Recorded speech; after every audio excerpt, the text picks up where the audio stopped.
नमस्कार मित्रांनो, excellence agree academy मध्ये आपणा सर्वांचं स्वागत आहे. मी रेहान मुजावर. आपण कृषी विस्तार विषय हा घेत आहोत. इथून मागच्या व्हिडिओ आपण बघितल्या नसतील तर त्या आधी बघून घ्या.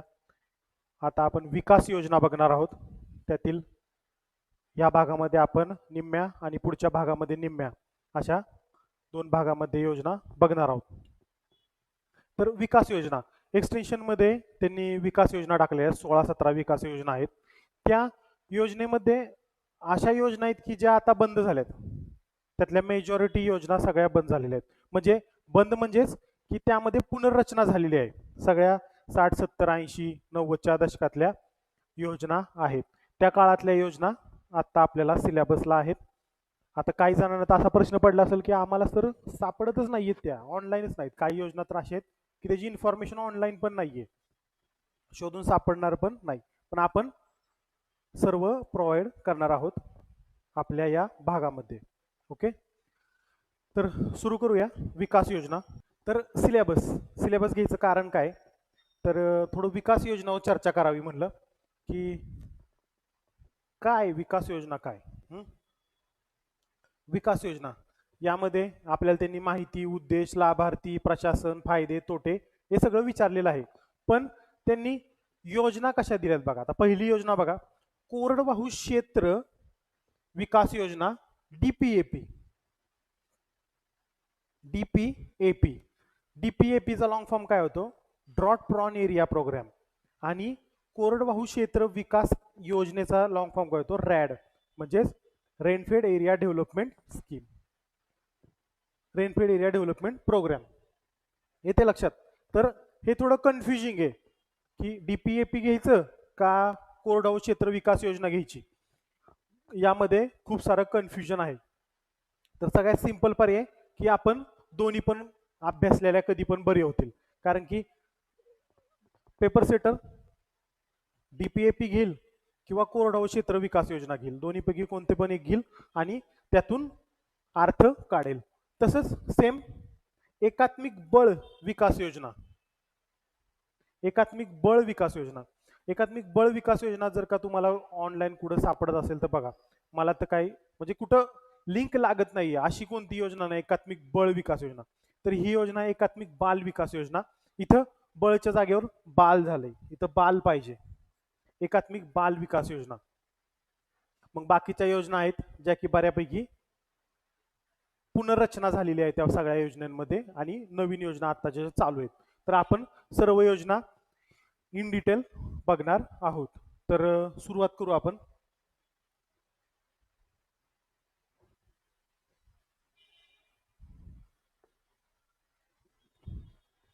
कोरडवाहू क्षेत्र विकास योजना. कोरडवाहू क्षेत्र विकास योजना. तर कृषी विभागात काम करत असताना तुम्हाला या योजनेचा जास्त संबंध येतो. अजून चालू आहे RAD, rainfed area development scheme, RAD म्हणते त्याला, रॅड, RAD, रॅड, कोरडवाहू क्षेत्र विकास योजना, रॅड म्हणलं जातं. आता प्रश्न काय विचारला जातो, ती कधी सुरुवात झाली, ती कोणत्या मिनिस्ट्री किंवा कोणी फॉर्म केली या, कोणत्या पंचवार्षिक योजनेदरम्यान केली या, ती कोणत्या योजनेचा भाग आहे, त्या योजनेचं उद्दिष्ट काय, त्यामध्ये काही महत्वाचे घटक असले तर, त्यामध्ये स्पेशल काय अनुदान दिलं जात असेल तर, आणि केंद्र राज्य हिस्सा, असं आपण सगळं बघणार आहोत. तर राज्यात 2011-12 पासून बघा, ही राष्ट्रीय कृषी विकास योजनेअंतर्गत कोरडवाहू शेती विकास कार्यक्रम राबवण्यात येत होता. बघा, सगळ्यात पहिल्यांदा योजना चालू झाली RKVY अंतर्गत, राष्ट्रीय कृषी विकास योजनेअंतर्गत ही योजना चालू झाली. राष्ट्रीय कृषी विकास योजनेअंतर्गत RKVY. आणि कधी 2011-12 पासून. हा सगळ्यात महत्वाचा मुद्दा. RKVY अंतर्गत 2011-12 पासून चालू झाली. आणि 2014-15 पासून national mission on sustainable agriculture, म्हणजे राष्ट्रीय शाश्वत शेती अभियान अंतर्गत कोरडवाहू क्षेत्र विकास योजना राबवण्यात येत आहे. दोन गोष्टी आहेत. 2011-12 पासून ही योजना RKVY अंतर्गत राबवण्यात येत होती. 2014-15 पासून ही योजना national mission on sustainable agriculture, म्हणजे राष्ट्रीय शाश्वत शेती अभियान अंतर्गत ही योजना राबवण्यात येत आहे. या दोन गोष्टी लक्षात ठेवा, यावर प्रश्न येऊ शकतो. कधी सुरुवात झाली आणि कोणत्या योजनेअंतर्गत. आता या योजनेचं उद्दिष्ट काय होतं? उद्दिष्ट महत्वाचे आहेत की प्रत्येक योजनेचे वेगवेगळे उद्दिष्ट होते. कोरडवाहू क्षेत्र विकास योजना म्हणजेच काय की शेतकऱ्यांच्या उत्पादकतेत शाश्वत वाढ करून उत्पादकतेत शाश्वत वाढ करून नवीन उपजीविकेच्या साधनांची उपलब्धता करणे. उद्देश बघा, शेतकऱ्यांच्या उत्पादकतेत शाश्वत वाढ करून नवीन उपजीविकेच्या साधनांची उपलब्धता करणे, शेतकऱ्यांचं जीवनमान उंचवणे, एकात्मिक शेती पद्धतीचा अवलंब करून इंटिग्रेटेड फार्मिंग सिस्टीम, दुष्काळ, पूर, हवामान बदलामुळे नुकसान कमी करणे आणि अद्ययावत कृषी तंत्रज्ञान वापर करून कृषी उत्पादन वाढवणे, शाश्वत रोजगार उपलब्ध करणे. आता बघा, ह्याचं उद्दिष्ट आहे ना, ज्यावेळेस तुमच्या डोळ्यासमोर कोरडवाहू क्षेत्र विकास योजना येईल ना, तर त्यावेळेस एवढं लक्षात ठेवायचं की ज्या ठिकाणी ही योजना राबवली जाते त्या ठिकाणील शेतकऱ्यांनी इंटिग्रेटेड फार्मिंग सिस्टीमचा वापर करून म्हणजेच एकात्मिक शेती पद्धतीचा वापर करून शेती केली पाहिजे. त्यावेळेस त्यांना या योजनेअंतर्गत अनुदान दिलं जातं. म्हणजे कसं, इंटिग्रेटेड फार्मिंग सिस्टीम हवामान बदल किंवा पूर किंवा दुष्काळ यामुळं शेतकऱ्यांचं नुकसान होऊ नये, म्हणजेच इंटिग्रेटेड फार्मिंग सिस्टीम आपणास माहिती असेल. इंटिग्रेटेड फार्मिंग सिस्टीम मध्ये सगळे जोडधंदे पण येतात. म्हणजेच कसं की आपण शेती करतो, शेतीतून जे काय प्रोडक्ट निघतात ते जोडधंदा असेल आपला कोणता, गुरांचा, म्हणजेच लाईव्हस्टॉक फार्मिंग त्यांना आपण ही देतो, काय म्हणतात त्याला, चारा. आपल्या शेतातून उत्पादित करून चारा देतो आणि त्या चाऱ्यातून परत आपल्याला ते दूध आणि बाय प्रोडक्ट मिळतात, प्लस शेणखत पण मिळतं. परत ते शेणखत आपल्या क्षेत्रामध्ये जातं. म्हणजे असं पूर्ण इंटिग्रेटेड सिस्टीम असते.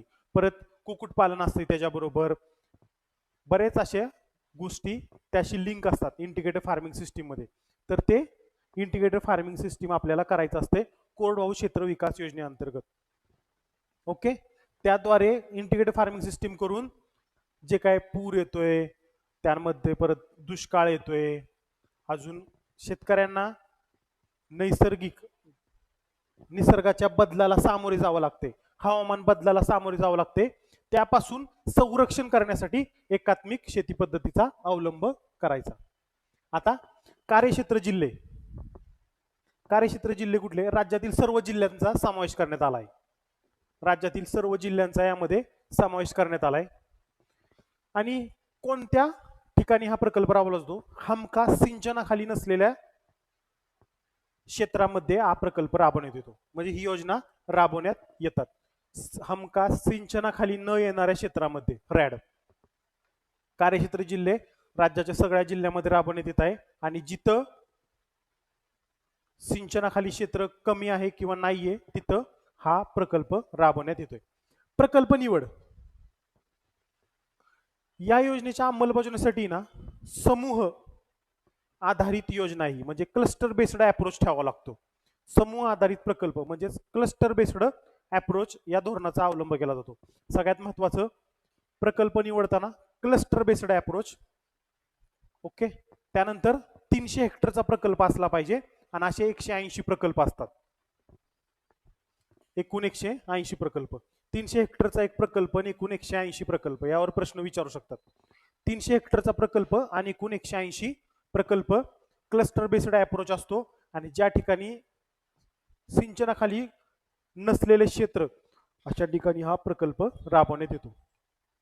आता लाभार्थी कोण असतील? हमखास सिंचन सुविधा नसलेले क्षेत्र, अल्प अत्यल्प भूधारक शेतकरी, अनुसूचित जाती जमाती तिथल्या लोकसंख्येच्या नुसार महिला 30% आणि असा शेतकरी की जो एकात्मिक शेती पद्धती म्हणजे आता जी काय तो शेती पद्धती वापरतोय त्या शेती पद्धती बदलून एकात्मिक शेती पद्धतीचा अवलंब करेल असा शेतकऱ्याला यामधनं अनुदान भेटतं. एकात्मिक शेती पद्धती बाबी राबवण्यास तयार असावा. येते लक्षात? एकात्मिक शेती पद्धती बाबी राबवण्यास तयार असावा असा शेतकरी लाभार्थी यामध्ये निवडला जातो. लाभार्थी आणि अनुदान या योजनेअंतर्गत प्रत्यक्ष शेतकरी कुटुंबास प्रत्यक्ष शेतकरी कुटुंबास 2 हेक्टरच्या मर्यादेत 1 लाख रुपयापर्यंत अनुदान देण्यात येतं. 2 हेक्टरच्या मर्यादेत 1 लाख रुपये अनुदान देण्यात येतं. प्रत्येक शेतकरी कुटुंबास 2 हेक्टरच्या मर्यादेत 1 लाख रुपये अनुदान देण्यात येतं. ओके, हे झालं अनुदान. आता योजनेतील घटक आणि त्यामध्ये दिले जाणारे अनुदान. तर मी कोरडवाहू क्षेत्र विकास कार्यक्रमामध्ये सांगितलं की या योजनेमध्ये एकात्मिक शेती पद्धती केली पाहिजे शेतकऱ्यांनी, तरच त्याला त्यातनं अनुदान दिलं जातं कोरडवाहू क्षेत्र विकास कार्यक्रमांतर्गत. तर या योजनेअंतर्गत 2 घटक आहेत, एकात्मिक शेती पद्धती आणि दुसरा घटक मूल्यवर्धन व शेती विकास. तर पहिला घटक बघू आपण. या योजनेमध्ये एकात्मिक शेती पद्धती आणि मूल्यवर्धन व शेती विकास हे 2 घटकांचा समावेश आहे. एकात्मिक शेती पद्धती बघू. यामध्ये काय करायचं, साखळी पीक पद्धत, पिकांची फेरपालट, मिश्र पिके, आंतरपिके, पशुधन, मत्स्य व्यवसाय उत्पादन, वनीकरण इत्यादींचा समावेश होतो. त्यामुळे अपुरा पाऊस, हवामान बदलामुळे होणारे नुकसान, पुरामुळे होणारे नुकसान हे टाळता येते. साखळी पीक पद्धती म्हणजे एकात्मिक शेती पद्धती करायची, पिकांची फेरपालट घ्यायची, मिश्र पिके घ्यायच्यात, आंतरपिके घ्यायच्यात, पशुधन, मत्स्य व्यवसाय, वनिकी या सगळ्या गोष्टींचा यामध्ये समावेश होतो एकात्मिक शेती पद्धती. ओके, आता यामध्ये अनुदान बघा. पीक पद्धती आधारित शेती पद्धती म्हणजे पीक पद्धती आधारित शेती पद्धती प्रत्येक लाभार्थ्यास निविष्ठाच्या 50% आणि कमाल 10,000 रुपये प्रति हेक्टर एवढं अनुदान दिलं जातं. पीक पद्धतीत आधारित म्हणजे जे पिकाचं उत्पादन घेतो ना त्या पीक पद्धती आधारित अनुदान दिलं जातं. तर सगळ्यात पहिलं अनुदान आहे प्रत्येक लाभार्थ्यास निविष्ठा म्हणजे जे काय आपण इनपुट प्रोव्हाइड करतोय त्यांना जे काही निविष्ठा प्रोव्हाइड करतोय त्या निविष्ठांच्या 50% किंवा म्हणजे जास्तीत जास्त 10,000 रुपये प्रति हेक्टर एवढं अनुदान दिलं जातं. उत्पादन आधारित शेती पद्धती. उत्पादन आधारित शेती पद्धतीमध्ये ना लाभार्थ्यास कमाल 25,000 रुपये प्रति हेक्टर. उत्पादन आधारित शेती पद्धतीमध्ये लाभार्थ्यास कमाल 25,000 रुपये प्रति हेक्टर एवढं अनुदान दिलं जातं. परत वानिकी आधारित शेती पद्धती. उत्पादन आधारित म्हणलं वानिकी आधारित शेती पद्धतीमध्ये लाभार्थ्यास कमाल 25,000 रुपये प्रति हेक्टर अनुदान दिलं जातं. आणि पशुधन आधारित शेती पद्धतीमध्ये मिश्र शेती त्यामध्ये गाय म्हैस चारा म्हणजे यासाठी कमाल 40,000 रुपये प्रति हेक्टर अनुदान आहे व शेळी मेंढी कुक्कुटपालन 25,000 रुपये प्रति हेक्टर एवढं अनुदान आहे. हे झालं एकात्मिक शेती पद्धती. आता हे यामध्ये काही कन्सेप्ट नाही काय नाही, हे फॅक्च्युअल डाटा, हे तुम्हाला पाठ करावा लागतो. पण हा डाटा एकत्रितरित्या कुठे अवेलेबल होत नाही, तर हा तुम्हाला पाठ करावा लागतो डाटा. तर हे लक्षात ठेवा. एकात्मिक शेती पद्धती पहिला घटक कोणता, एकात्मिक शेती पद्धती. एकात्मिक शेती पद्धतीमध्ये साखळी पीक पद्धत, पिकांची फेरपालट, मिश्र पिके, आंतरपिके, वनीकरण, मत्स्य व्यवसाय या सगळ्या गोष्टींचा, पशुधन या सगळ्या गोष्टींचा वापर केल्यामुळं जे काय पाऊस, अपुरा पाऊस आणि हवामान बदलामुळे होणारे नुकसान आपल्याला शेतकऱ्याला टाळता येते. मग त्यामध्ये अनुदान दिलं जातं. पीक पद्धती आधारित शेती पद्धतीमध्ये प्रत्येक लाभार्थ्यात निविष्ठाच्या 50% किंवा जास्तीत जास्त 10,000 रुपये प्रति हेक्टर. उत्पादन आधारित असेल तर 25,000 रुपये. वनिकी आधारित असेल तर 25,000 रुपये. पशुधन आधारित शेती पद्धती असेल म्हणजे मिश्र शेती म्हणजे मिक्स्ड फार्मिंग त्यामध्ये गाय म्हैस चारा यासाठी 40,000 रुपये आणि शेळी मेंढी कुक्कुटपालनसाठी 25,000 रुपये प्रति हेक्टर एवढं अनुदान दिलं जातं.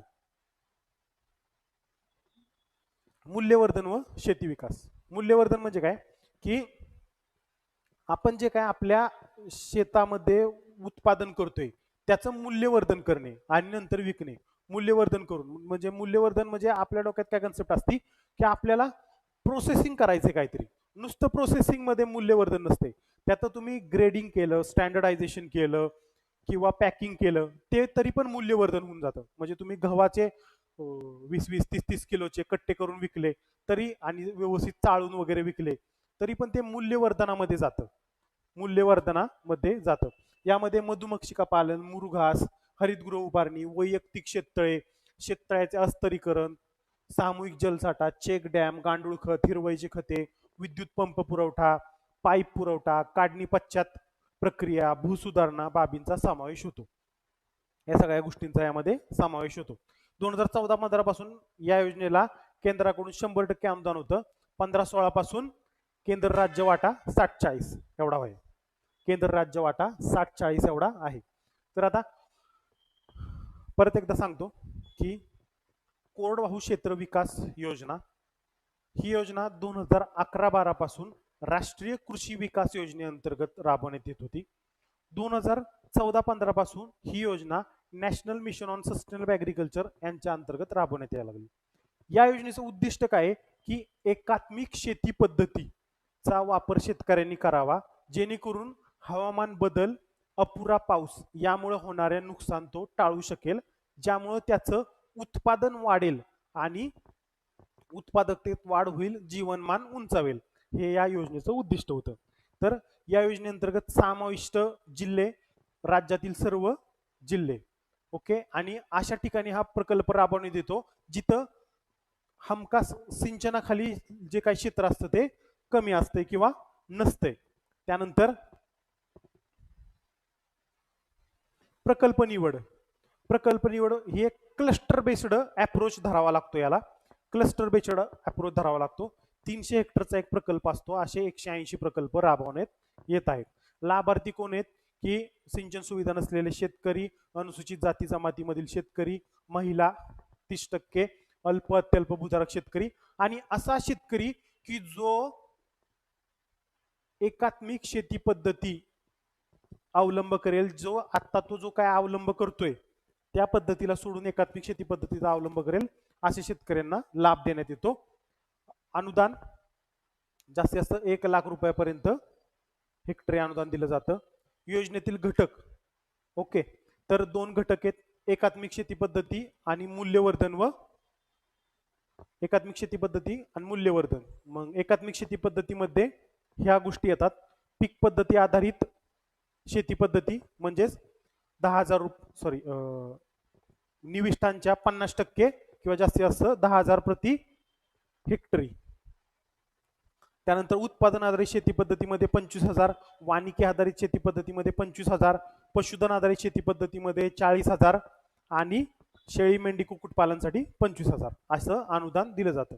मूल्यवर्धनामध्ये जे काय मूल्यवर्धन करू शकतो आपण, म्हणजे मधुमक्षी पालन, हरितगृह उभारणी, शेततळ्याचं अस्थिरीकरण, सामूहिक जलसाठा, चेक डॅम, गांडूळ खत, हिरवळीची खते, या सगळ्या गोष्टी यामध्ये येतात. योजनेसाठी 2014-15 पासून 100% अनुदान होती, ती 2015-16 पासून ती 60-40 केंद्र राज्य हिस्सा झालेला आहे. ही होती कोरडवाहू क्षेत्र विकास योजना. आता त्यांनी डीपीएपी दिलंय आपल्याला सिलेबस मध्ये, डीपीएपी. तर डीपीएपी आणि कोरडवाहू क्षेत्र विकास योजनेचा काही संबंध लागत नाही. त्याचा लॉंग फॉर्म बी वेगळा आहे. ड्रायलँड एरिया डेव्हलपमेंट तसं येतच नाही, ते लॉंग फॉर्मच जुळत नाही. तर डीपीएपी आपण घेणार आहे अवर्षण प्रवण क्षेत्र कार्यक्रम, ड्रॉट प्रॉन एरिया प्रोग्राम. अवर्षण प्रवण क्षेत्र कार्यक्रम, ड्रॉट प्रॉन एरिया प्रोग्राम. तर त्याची योजनेची सुरुवात कधी झाली, मुख्य उद्दिष्ट काय होती आणि ती योजना कुणाच्यात पुनर्रचित करून कोणती योजना तयार करण्यात आली हे आपल्याला माहिती पाहिजे. तर ड्रॉट प्रॉन एरिया प्रोग्राम, अवर्षण प्रवण क्षेत्र कार्यक्रम, ड्रॉट प्रॉन एरिया प्रोग्राम. देशातील काही निवडक अवर्षण प्रवण क्षेत्रामध्ये हा कार्यक्रम 1973-74 मध्ये सुरू करण्यात आला. अवर्षण प्रवण क्षेत्रामध्ये सगळ्यात पहिल्यांदा हा प्रोग्राम सुरू कधी करण्यात आला ते एवढं माहिती पाहिजे, 1973-74 मध्ये, बस, बाकी काय नाही. हा प्रोग्राम सुरू कधी करण्यात आला, 1973-74. मागचा 2011-12 आणि 14-15 हा 73-74. याचं मुख्य उद्दिष्ट काय होतं बघा. या योजनेचं मुख्य उद्दिष्ट होतं जमीन, पाणी, इतर नैसर्गिक संसाधनांचा संतुलित विकास घडवून, जमीन, पाणी आणि इतर नैसर्गिक जी काही संसाधनं आहेत त्यांचा संतुलित विकास घडवून आणून या प्रदेशातील पर्यावरणाचा समतोल पुनर्स्थापित करणे. येते लक्षात, जी काही जमीन, पाणी आणि इतर नैसर्गिक संसाधनं आहेत त्या संसाधनाचा संतुलित विकास घडवून आणून या प्रदेशातील पर्यावरणाचा जो काय असमतोल आहे तो समतोल प्रस्थापित करणे. या योजनेअंतर्गत वित्त पुरवठ्याची व्यवस्था केंद्र राज्य सरकारमध्ये 50-50% होती, हे माहिती असायला पाहिजे. केंद्र राज्यामध्ये 50-50% होती. परत या योजनेत अवर्षण प्रवण क्षेत्राच्या विकासासाठी पाणलोट क्षेत्र विकासाचा दृष्टिकोन स्वीकारण्यात आला. बघा, या योजनेत अवर्षण प्रवण क्षेत्राच्या विकासासाठी पाणलोट क्षेत्र विकासाचा दृष्टिकोन स्वीकारण्यात आला. पाणलोट म्हणजे माहिती आहे ना, पाणलोट म्हणजे वॉटरशेड. वॉटरशेड म्हणजेच काय की एका प्रमाणभूत प्रवाहास म्हणजे एका प्रवाहास प्रमाणभूत प्रवाह मानून त्याच्यामध्ये येणारे जे काय जेवढ्या क्षेत्रातनं पाणी येतंय त्या सगळ्या क्षेत्राचं मिळून एक पाणलोट तयार होतो. म्हणजे एक ओढा असेल ना तर त्याला जेवढे बारके बारके ओढे येऊन मिळतात तर तो आपल्याला मेन पॉईंट धरायचा असतो. बारके बारके जेवढे ओढे येऊन मिळतात तर त्या सगळ्या जेवढ्या क्षेत्रातनं येते तो सगळं क्षेत्र म्हणजे एक पाणलोट असते. तर त्या पाणलोटाचा पूर्ण विकास करायचा. तसंच अवर्षण प्रवण क्षेत्राच्या विकासासाठी पाणलोट क्षेत्र विकासाचा दृष्टिकोन स्वीकारण्यात आला.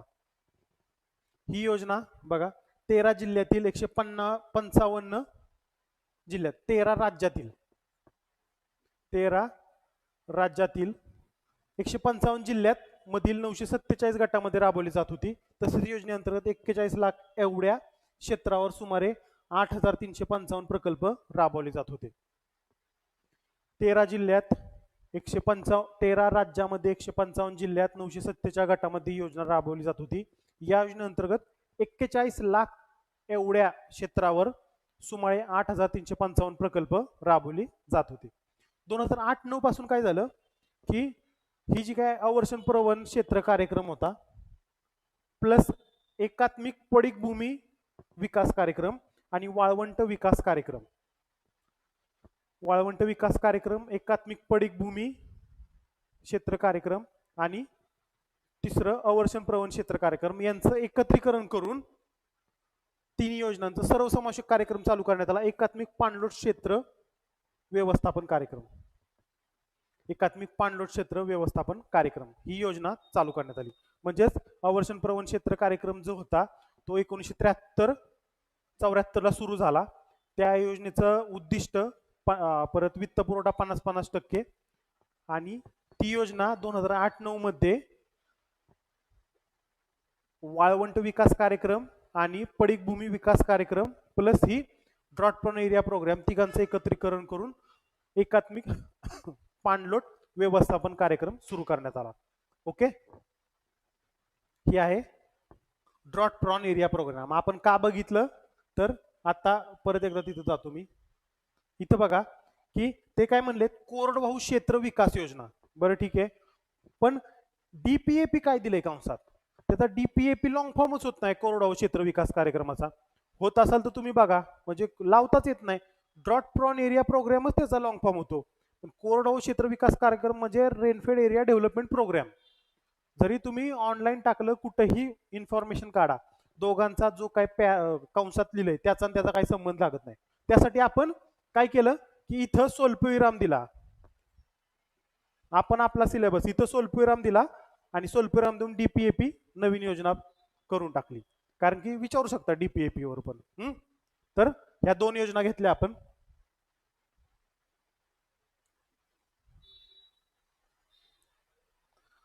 आता एकात्मिक ग्रामीण विकास कार्यक्रम, इंटिग्रेटेड रुरल डेव्हलपमेंट प्रोग्राम.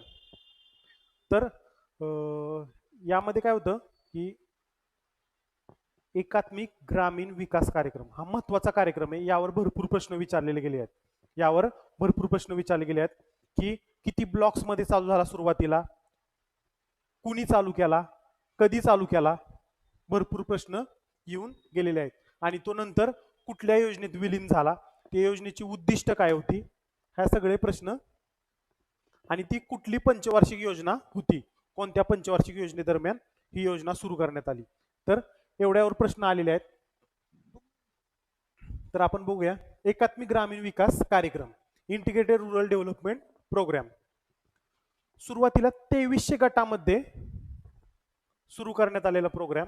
सुरुवातीला 1978-79 मध्ये 2300 ब्लॉक मध्ये कार्यक्रम सुरू करण्यात आला होता. हा प्रश्न जीएस ला विचारतात.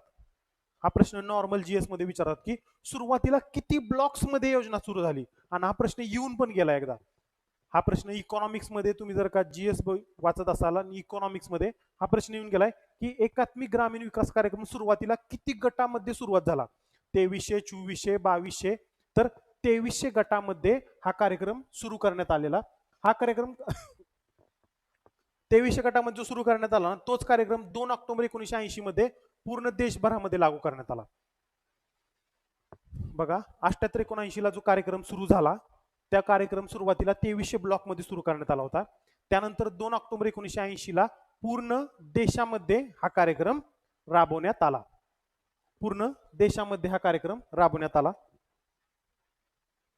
आता सध्या तो अस्तित्वात नाहीये. बघा,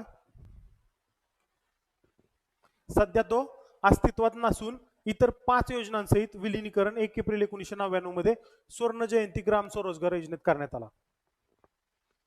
1 एप्रिल 1999 ला म्हणजे आपण काय म्हणतात त्याला, स्वर्ण जयंती 50 वर्ष झाले स्वतंत्र होऊन, त्यासाठी स्वर्ण जयंती ग्राम स्वरोजगार योजना सुरू करण्यात आली 1999 ला. त्यामध्ये 5 योजना होत्या. त्या 5 पैकी ही एक योजना होती, एकात्मिक ग्रामीण विकास कार्यक्रम. तर आणि ही स्वर्ण जयंती ग्राम स्वरोजगार योजना 2011 मध्ये त्याच नॅशनल रुरल लाईव्हलीहूड मिशन झालं आणि 2014-15 मध्ये त्याच दीनदयाल अंत्योदय योजना नॅशनल रुरल लाईव्हलीहूड मिशन झालं. म्हणजे नॅशनल रुरल लाईव्हलीहूड मिशन मध्ये ह्याचे पाय आहेत, म्हणजे काय म्हणतात त्याला, ह्याचं बॅकबोन येते NRLM चं. तर एवढं तर समजून घ्या, सुरुवात कधी झाली, किती ब्लॉक मध्ये झालं, त्यानंतर ती योजना कोणत्या योजनेमध्ये विलीन करण्यात आली आणि त्या योजनेचं पुढं काय झालं, आणि आता त्या योजनेचं कुठलं आहे पिल्लू कोणतं चालू आहे, तर ते NRLM. जिल्हा पातळीवर जिल्हा ग्रामीण विकास यंत्रणेची स्थापना करण्यात आली. ही जी एकात्मिक ग्रामीण विकास कार्यक्रम आहे ना, एकात्मिक ग्रामीण विकास कार्यक्रम, त्या अंतर्गत जिल्हा पातळीवर जिल्हा विकास यंत्रणेची स्थापना करण्यात आली होती. बघा, जिल्हा ग्रामीण विकास यंत्रणेची स्थापना करण्यात आली होती, हे महत्वाचं. जिल्हा ग्रामीण विकास यंत्रणेची स्थापना करण्यात आली होती. योजनेची कार्यवाही 6वी पंचवार्षिक योजना. कधी कार्यवाही झाली? 6वी पंचवार्षिक योजना. आता या योजनेचे उद्दिष्ट बघू. तर उद्दिष्ट काय सांगते की जे ग्रामीण भागातील गरिबांना आहे ना, स्वयंरोजगाराचे स्रोत उभारण्यासाठी. बघा,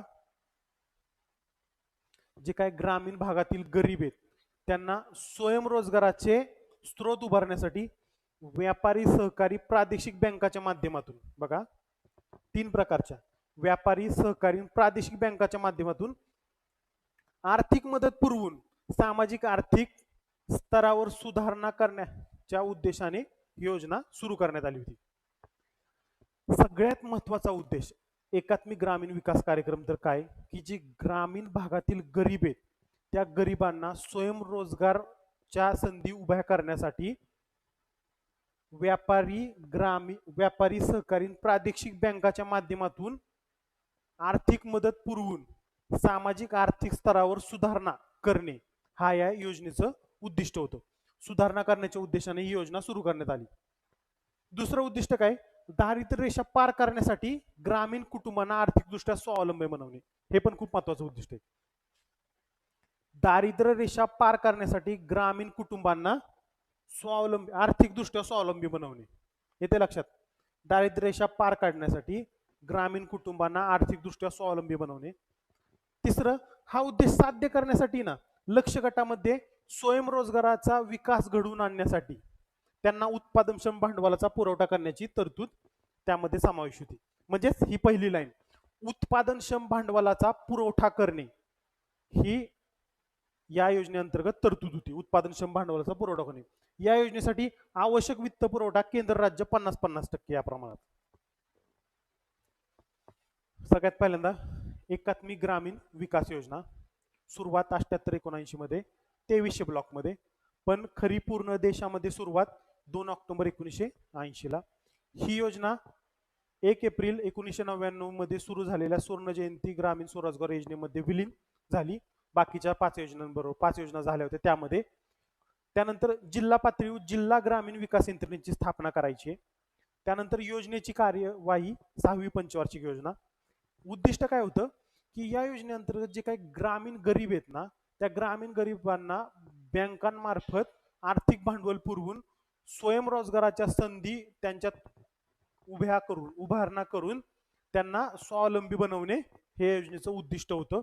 म्हणजे भांडवल पुरवणे एक प्रकारचं. परत त्यांना दारिद्र्य रेषा क्रॉस करण्यासाठी मदत करणे, दारिद्र्य रेषा पार करण्यासाठी ग्रामीण ग्रामीण कुटुंबांना आर्थिकदृष्ट्या स्वावलंबी बनवणे आणि केंद्र राज्य वित्ताचं कॉन्ट्रीब्युशन 50-50%. ओके, 50-50%. हे झालं एकात्मिक ग्रामीण विकास कार्यक्रम. 3 योजना बघितल्या आपण आतापर्यंत. आता जवाहर रोजगार योजना. आता ही योजना आपण इन डिटेल बघणार आहे, कारण यावर प्रश्न विचारायचे चान्सेस आहेत आणि ही पुनर्रचित होत गेली. ही योजना कुणाच्यात विलीन नाही झाली. या योजनेत सिंगल पुनर्रचित होत गेलं पुढं पुढं पुढं पुढं. आणि आता कोणती योजना चालू आहे ते आपण बघणार आहे. तर जवाहर रोजगार योजना सगळ्यात महत्वाचं सुरुवात, तारीख विचारतात, सुरुवात कधी झाली, जवाहर रोजगार योजनेची सुरुवात कधी झाली ही तारीख पहिल्यांदा सगळ्यात महत्वाची विचारतात. 1 एप्रिल 1989 ला ही योजना सुरू झाली. 1 एप्रिल 1989 ला ही योजना सुरू झाली. बघा सुरुवात 1 एप्रिल 1989. सुरुवात कधी झाली, सुरुवात तर लक्षातच ठेवा, कारण की आतापर्यंत जेवढे प्रश्न आलेत ना, ती योजना कधी सुरुवात झाली यावर जास्त भर आहे त्यांचा. ही योजना कधी सुरुवात झाली, ती योजना कधी सुरुवात झाली यावर जास्त भर आहे. पहिलाच प्रश्न सुरुवात. त्यानंतर कोणत्या योजनेअंतर्गत, म्हणजे योजनेची कार्यवाही कुठली होती, योजनेची कार्यवाही 7व्या पंचवार्षिक योजनेअंतर्गत.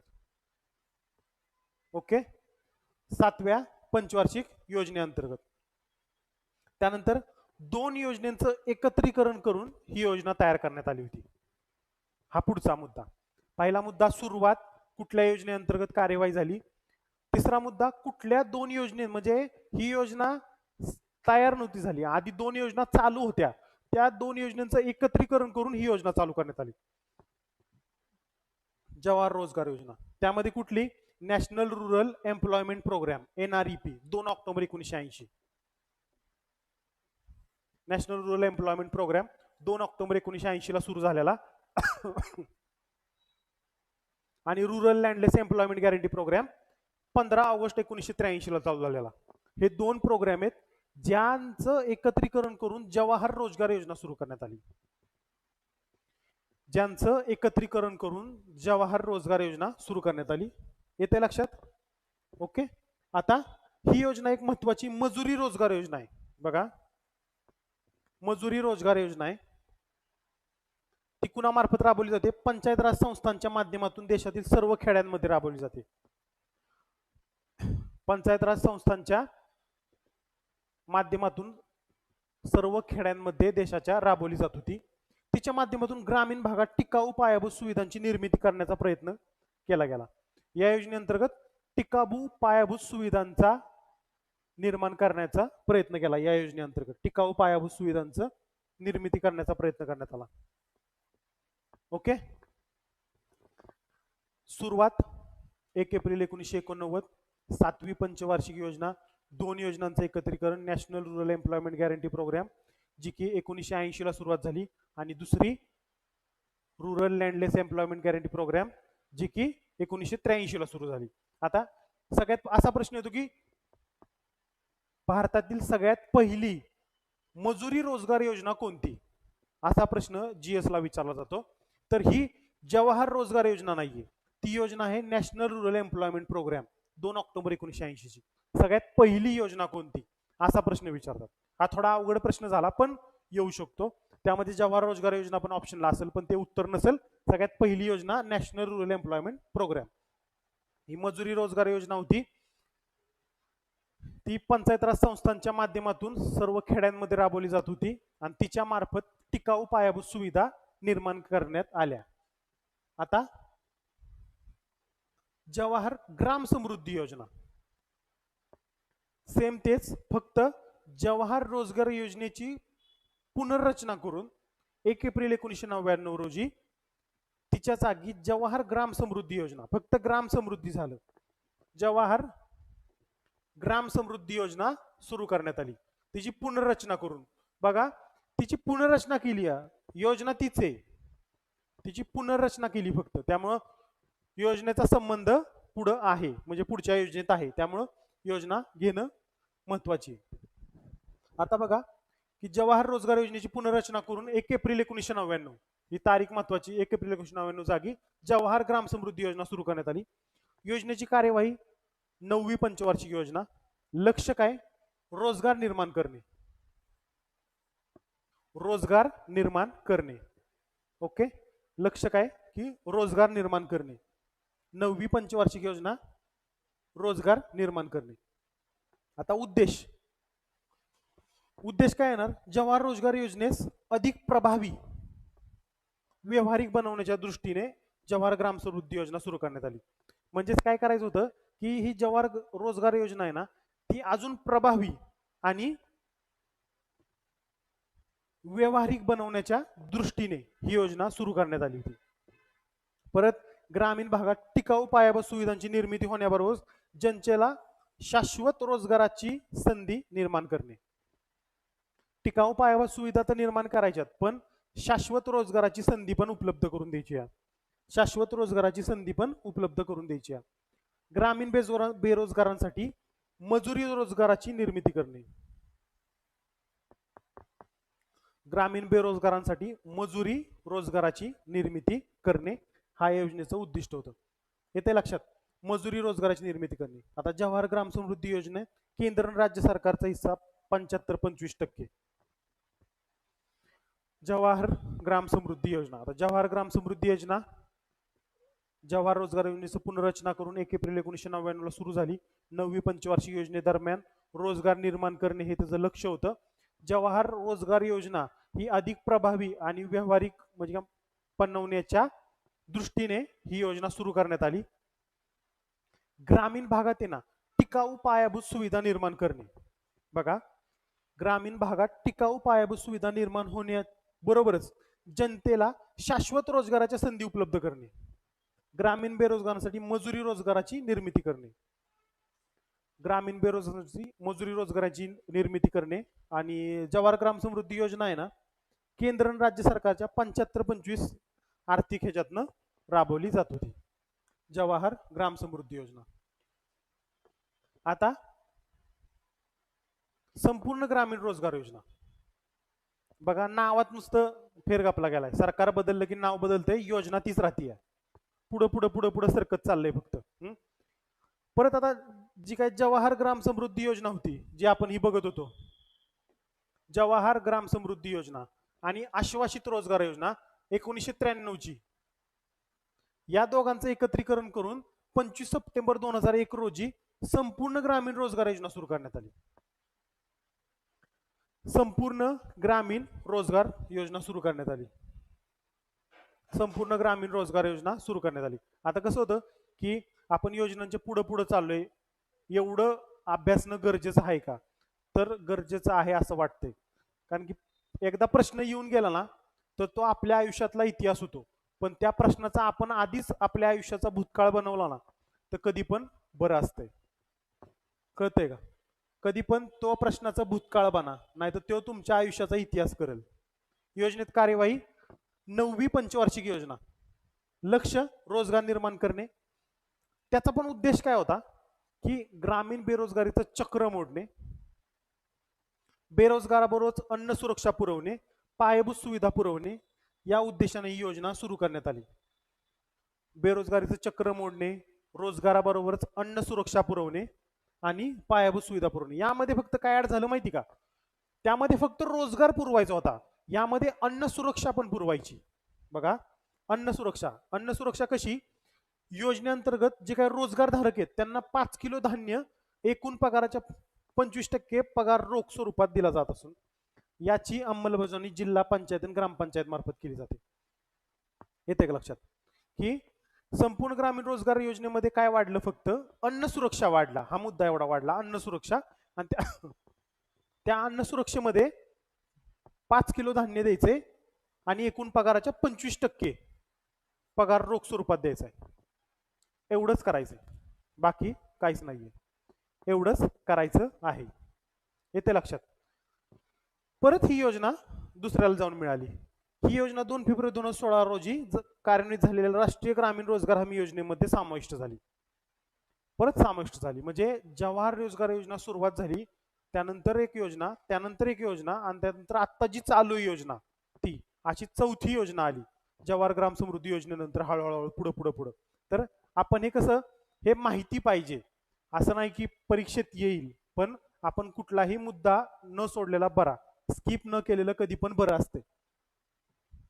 2 फेब्रुवारी 2006 रोजी कार्यान्वित झालेल्या राष्ट्रीय ग्रामीण रोजगार हमी योजनेअंतर्गत ही योजना वर्ग करण्यात आली. आता परत सांगतो, सुरुवात जवाहर रोजगार योजना 1989, त्यानंतर जवाहर ग्राम समृद्धी योजना, त्या योजनेची पुनर्रचना करून 1999 आणि 2001 ला संपूर्ण ग्रामीण रोजगार योजना, आश्वासित रोजगार योजना प्लस जवाहर ग्राम समृद्धी योजनेचं दोघांचं कॉम्बिनेशन करून ही योजना चालू करण्यात आली. आणि या योजनेमध्ये अन्न सुरक्षा हा विषय होता फक्त. ओके. आता महात्मा गांधी राष्ट्रीय ग्रामीण हमी योजना मनरेगा ही सगळ्यात महत्वाची योजना, जी की आता करंट चालू आहे, की जवाहर रोजगार योजना ही त्याचं फाउंडेशन आहे या योजनेचं. जवाहर रोजगार योजना लिंक लावून एक छोटासा प्रश्न पण येऊ शकतो, कारण की किती शिफ्ट होतील माहित नाही आपल्याला, किती परीक्षार्थी आहेत आणि किती शिफ्ट होतील, पण ऍटलिस्ट मागच्या वेळेस जशा 6 शिफ्ट झाल्या तशा 6 शिफ्ट होऊ शकतात आणि एखाद्या शिफ्टला असा प्रश्न येऊ शकतो. यायला काय नाही, जीएस ला येईल, इकडे नाही आला तर जीएस ला येईल, पण ही योजना खूप महत्वाची आहे. तर आपण घेऊया. या योजनेद्वारे ग्रामीण भागातील जे काही बेरोजगार आहेत त्यांना रोजगाराची संधी उपलब्ध करून देणे. संधी नाही, आता बघा इथून मागच्या ज्या योजना होत्या ना, ती संधी उपलब्ध करत होत्या, म्हणजे त्यांना रोजगार उपलब्ध करून देत होत्या. इथं कायद्याद्वारे हमी दिली आहे की आम्ही तुम्हाला रोजगार पुरवणार. या योजनेनंतर बदल काय झाला, की आधीच्या योजना आहेत ना, त्या योजना फक्त रोजगार पुरवत होत्या, पण तिथं हमी देत नव्हत्या की आम्ही पुरवणारच रोजगार तुम्हाला. पण हा जो योजना आहे ना, ती कायद्याद्वारे करण्यात आली आणि यामुळे या योजनेअंतर्गत हमी देण्यात आली की बाबा आम्ही तुम्हाला रोजगार पुरवणार 100 दिवसाचा. तर बघा हा कायदा करण्यात आला, महात्मा गांधी ग्रामीण रोजगार हमी कायदा पारित करण्यात आला 2005 ला. तर ग्रामीण गरिबांना रोजगाराची हमी देणे हे या कायद्याचे उद्दिष्ट आहे. बघा इथं बघा, हमी देणे, गॅरंटी देणे, मी तुम्हाला भर देतोय त्या विषयावर. हमी म्हणतोय, हमी हमी दिली जाते की बाबा तुम्हाला रोजगार आम्ही पुरवणारच, शासन रोजगार पुरवणारच, ही हमी दिली जाते. ग्रामीण गरिबांना रोजगाराची हमी देणे. आता योजनेची सुरुवात, तर आपली जी योजना होती संपूर्ण ग्रामीण रोजगार योजना, तिला घेतलं आणि national food for work program हिला घेतलं, दोघांचं कॉम्बिनेशन केलं आणि ही योजना चालू केली. या दोन योजनांचं एकत्रीकरण करून 2 फेब्रुवारी 2006 ला 200 जिल्ह्यांमध्ये राष्ट्रीय ग्रामीण रोजगार हमी योजना सुरू करण्यात आली. बघा या दोन योजनांचं एकत्रीकरण करून हा कायदा पारित करून 2005 ला 2 फेब्रुवारी 2006 ला, ही तारीख लय महत्वाची, 2 फेब्रुवारी 2006 ला 200 जिल्ह्यांमध्ये ही योजना सुरू करण्यात आली. किती? 200 जिल्ह्यांमध्ये ही योजना सुरू करण्यात आली. 2 फेब्रुवारी 2006 ला 200 जिल्ह्यांमध्ये योजना सुरू करण्यात आली या दोन योजनांचं एकत्रीकरण करून. आता 1 एप्रिल 2008 ला ही योजना संपूर्ण भारतभर लागू करण्यात आली. पुढची तारीख 1 एप्रिल 2008 ला, आणि पुढे 2 ऑक्टोबर 2009 ला हिला महात्मा गांधींचे नाव देण्यात आले ह्या योजनेला, कारण की त्यांची 140वी जयंती होती. 2 ऑक्टोबर 2009 ला महात्मा गांधींचं नाव देण्यात आलं या योजनेला, 140वी जयंती होती म्हणून. तर या 3 तारखा 2005 चा कायदा, 2 फेब्रुवारी 2006 ला 2 योजनांचं एकत्रीकरण, 200 जिल्ह्यांमध्ये ही योजना राबवण्यात आली. 1 एप्रिल 2008 ला ही योजना पूर्ण देशभरात लागू करण्यात आली आणि 2 ऑक्टोबर 2009 रोजी या योजनेला महात्मा गांधी यांचं नाव देण्यात आलं. आता योजनेची उद्दिष्ट काय, तर बघा ग्रामीण भागातील जे आहेत ना, ग्रामीण भागातील प्रत्येक कुटुंबातील काम करू इच्छिणाऱ्या अकुशल प्रौढ सदस्यांना कमीत कमी 100 दिवसाच्या रोजगाराची हमी देणे. 100 दिवसाचा रोजगार पुरवला जातो. अकुशल प्रौढ सदस्यांना कमीत कमी 100 दिवसांच्या रोजगाराची हमी देणे हे योजनेचं मेन उद्दिष्ट आहे. 100 दिवसांचा रोजगार पुरवला जातो. प्रत्येक ग्रामीण भागातील कुटुंबाला, प्रत्येक कुटुंबाला, ज्या कुटुंबातील काम करू इच्छिणाऱ्या अकुशल प्रौढ सदस्यांना अंग मेहनतीचं काम करायचं असतं यामध्ये, तर कमीत कमी 100 दिवसाचा रोजगार देणे, गरिबांच्या रोजगारांच्या स्रोताची उपलब्धता करून, म्हणजे रोजगारांच्या स्रोताची उपलब्धता करून त्यांच्या राहणीमानाचा दर्जा सुधारणे. आपल्याला त्यांच्या राहणीमानाचा दर्जा सुधारायचा आहे. सामाजिक समावेशन घडवून आणायचंय. सामाजिक समावेशन, दारिद्र्य निर्मूलनात हातभार लावायचा आहे आणि ग्रामीण व्यवस्थेला बळकटीकरण करायचंय. येते लक्षात?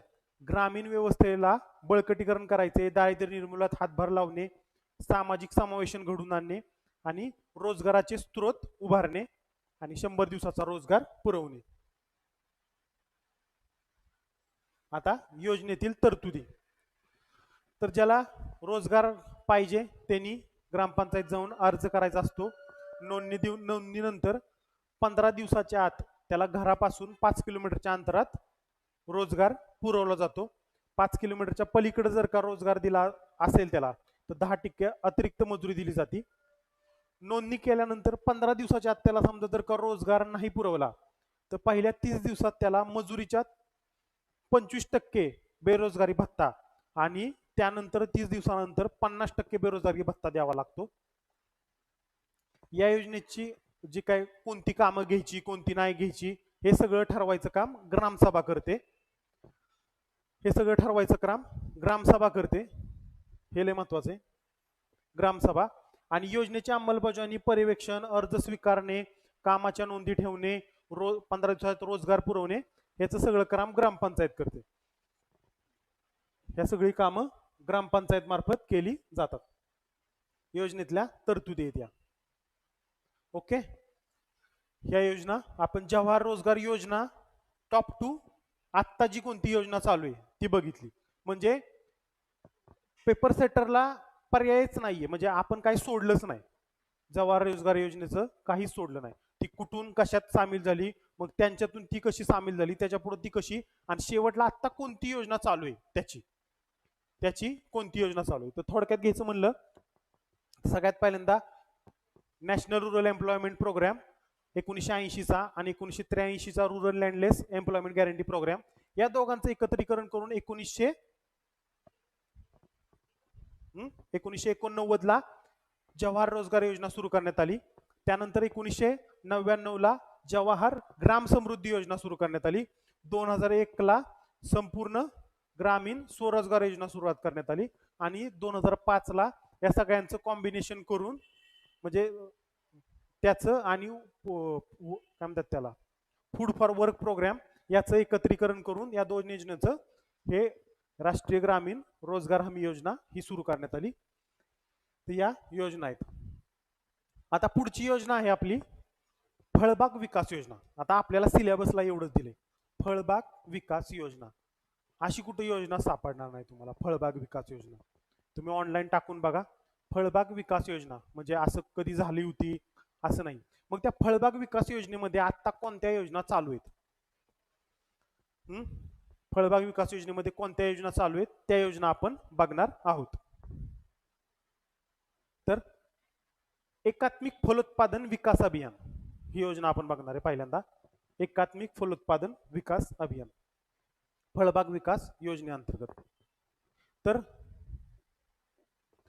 एकात्मिक फलोत्पादन विकास अभियान, तर यामध्ये केंद्र शासनाने ना फलोत्पादन क्षेत्राच्या सर्वकष विकासासाठी सन 2005-06 पासून राष्ट्रीय फलोत्पादन अभियान या महत्वाकांक्षी कार्यक्रमाच्या अंमलबजावणी सुरुवात केली. 2005-06 पासून राष्ट्रीय फलोत्पादन अभियान सुरू करण्यात आलं. 2005-06 पासून राष्ट्रीय फलोत्पादन अभियान. 2014-15 पासून आहे ना 12व्या पंचवार्षिक योजनेअंतर्गत बघा कधी हे 5-6 मध्ये राष्ट्रीय फलोत्पादन अभियान, 14-15 पासून 12वी पंचवार्षिक योजना, ह्या दोन गोष्टी एकात्मिक फलोत्पादन विकास अभियान हा कार्यक्रम सुरू करण्यात आला आणि केंद्र राज्याचा हिस्सा 60-40 याप्रमाणे ठेवण्यात आला. 2005-06 पासून राष्ट्रीय फलोत्पादन अभियान महत्वाकांक्षी कार्यक्रमाच्या अंमलबजावणी सुरुवात. 2014-15 पासून एकात्मिक फलोत्पादन विकास अभियान, 12वी पंचवार्षिक योजना आणि केंद्र राज्य हिस्सा 60-40. ओके. प्रश्न आला तर ती योजना कधी सुरुवात झाली, तर हे लिहायचं 2014-15. ही 5 राष्ट्रीय फलोत्पादन अभियान आहे. एकात्मिक फलोत्पादन विकास अभियान हे 2014-15. 12वी पंचवार्षिक योजना हिस्सा 60-40. ओके. आता या योजनेचं उद्दिष्ट काय? आता हे विचारू शकतात की एकात्मिक फलोत्पादन विकास अभियानाचे उद्दिष्ट कोणते कोणते आहेत. उद्दिष्ट कोणते कोणते आहेत, तर गुणवत्तापूर्ण लागवड साहित्य निर्माण करणे. सगळ्यात पहिलं गुणवत्तापूर्ण लागवड साहित्य निर्माण करणे, नवीन फळबागांची लागवड करणे, जुन्या फळबागांचं पुनरुज्जीवन करणे, म्हणजे काय जुना फळबाग आहेत 30-40 वर्ष झालेत त्यांचं परत पुनरुज्जीवन करणे, सामूहिक शेततळ्याच्या माध्यमातून सिंचन क्षमता वाढवणे, हरितगृह शेडनेटद्वारे नियंत्रित शेती करणे, एकात्मिक अन्नद्रव्य, परत एकात्मिक कीड व्यवस्थापन, परत सेंद्रिय शेती, मनुष्यबळ विकास, काढणोत्तर व्यवस्थापन या बाबींसाठी अर्थसहाय्य देण्यात येते. हे सगळ्यात महत्वाचे उद्दिष्ट आहेत. आता हे एकात्मिक फलोत्पादन विकास अभियान ही खूप मोठी योजना आहे. Mission on integrated development of horticulture खूप मोठी योजना आहे. त्यामध्ये 12-13 तर नुसते घटक आहेत आणि त्या 12-13 घटकांतर्गत प्रति घटक परत 6-6 5-5 6-6 पॉईंट आहेत आणि परत त्यामध्ये परत सब पॉईंट आहेत की बाबा कशाला काय अनुदान दिलं जातं, कुठल्या यंत्राला किती अनुदान दिलं जातं. तर एवढं आपल्याला गरजेचं नाही, एवढं करणं आपल्याला गरजेचं नाही. की प्रश्न कशावर येऊ शकतो ते महत्वाचं आहे. तो उद्दिष्ट सगळ्यात महत्वाचं, गुणवत्तापूर्ण लागवड साहित्य, नवीन फळबाग लागवड, जुन्या फळबागाचं पुनरुज्जीवन, सामूहिक शेततळे, नियंत्रित शेती आणि एकात्मिक अन्नद्रव्य व्यवस्थापन, एकात्मिक कीड व्यवस्थापन, मनुष्यबळ विकास, काढणीतर व्यवस्थापन या गोष्टीसाठी अर्थसहाय्य देण्यात येतं. आता पुढची योजना आहे भाऊसाहेब फुंडकर फळबाग लागवड योजना. ओके. ती होती एकात्मिक फलोत्पादन विकास अभियान. त्याचं कसं होतं 60-40 होतं, केंद्र राज्य 60-40 होतं. याचं कसं आहे अनुदानात स्वरूप 100% राज्याची योजना आहे. 100% राज्य योजना आहे. 100% राज्य योजना आहे. ओके. अनुदानाचे स्वरूप 100% राज्य योजना. आता उद्देश बघा, सगळ्यात पहिल्यांदा शेतकऱ्याच्या उत्पन्नात वाढ करणे. ओके. युवा शेतकऱ्यांसाठी रोजगार निर्मिती करणे, पीक संरचनेत बदल घडवून आणणे. पीक रचनेत म्हणजे जी काय पीक पद्धती आहे, एकच पीक पद्धत घेतलं जातं, सोयाबीन तर सोयाबीन, उडीदच एका ठिकाणी, अशी जी पीक पद्धती आहे तिथं फळबाग लागवडीमध्ये वाढ करणे आणि अतिरिक्त उत्पन्नात वाढ करणे, उत्पन्नाचा शाश्वत स्रोत निर्माण करणे. म्हणजे कसं होतं की एकदा पाऊस पडला अचानक तर शेतकऱ्यांनी जेवढं काय पिकात घातलेलं असते तेवढं सगळं नुकसान होतं. समजा कपास कॉटन ग्रोवर फार्मर आहे आणि काढणीच्या वेळेस भरपूर पाऊस चालू झाला तर शेतकऱ्याचं मोठं नुकसान होतं. तर मग अशी समजा जर का त्याकडे फळबाग असेल तर त्या फळबागाद्वारे शाश्वत स्रोत निर्माण होतात उत्पन्नाचे. प्रक्रिया उद्योगासाठी आवश्यक कच्च्या मालाच्या उत्पादनात वाढ करणे. प्रक्रिया उद्योगासाठी आवश्यक जो काय कच्चा माल आहे त्याच्या उत्पादनात वाढ करणे हे या भाऊसाहेब फुंडकर फळबाग लागवड योजनेचं उद्दिष्ट आहे. आता लाभार्थी निवडीचे निकष काय असतील, तर जे महात्मा गांधी राष्ट्रीय ग्रामीण रोजगार हमी योजनेअंतर्गत जे शेतकरी लाभ घेऊ शकत नाहीत ते या योजनेअंतर्गत शेतकरी लाभ घेतात. म्हणजे ती जी काही MRGS योजना आहे म्हणजे मनरेगा योजना, त्या योजनेत 2 हेक्टर पर्यंत क्षेत्र असावं अशी मर्यादा आहे. 2 हेक्टरच्या वरती क्षेत्र असेल तर त्या योजनेअंतर्गत लाभ घेता येत नाही. मग ज्या शेतकऱ्यांना 2 हेक्टरच्या वरती क्षेत्र आहे ते या योजनेतनं लाभ घेऊ शकतात. म्हणजे मनरेगामधनं जे शेतकरी लाभ घेतात त्या मनरेगामधनं 2 हेक्टरच्या मर्यादेतच लाभ घेऊ शकतात. पण जे शेतकरी 2 हेक्टरच्या वरती आहेत ते त्या योजनेतनं लाभ घेऊ शकत नाहीत, मग ते या योजनेतनं लाभ घेतात. या योजनेअंतर्गत वैयक्तिक शेतकऱ्यांनाच लाभ घेता येतो. त्या शेतकऱ्या स्वतःच्या नावे सातबारा असणे आवश्यक आणि महाडीबीटीवर ज्यांनी अर्ज केलेला आहे, महाडीबीटी आपली जी महाडीबीटी स्कीम आहे ज्याद्वारे एक अर्ज अनेक योजना, एकाच अर्जाअंतर्गत सगळ्या योजनांना आपण लाभ घेऊ शकतो, तर ती ही योजना आहे. महाडीबीटी प्राप्त झालेल्या अर्जामधून सर्वसाधारण अनुसूचित जाती जमाती महिला दिव्यांग व्यक्ती यांची निवड करण्यात येईल आणि 3 वर्षाच्या कालावधीत आहे ना 50-30-20 असं अनुदान देय राहील.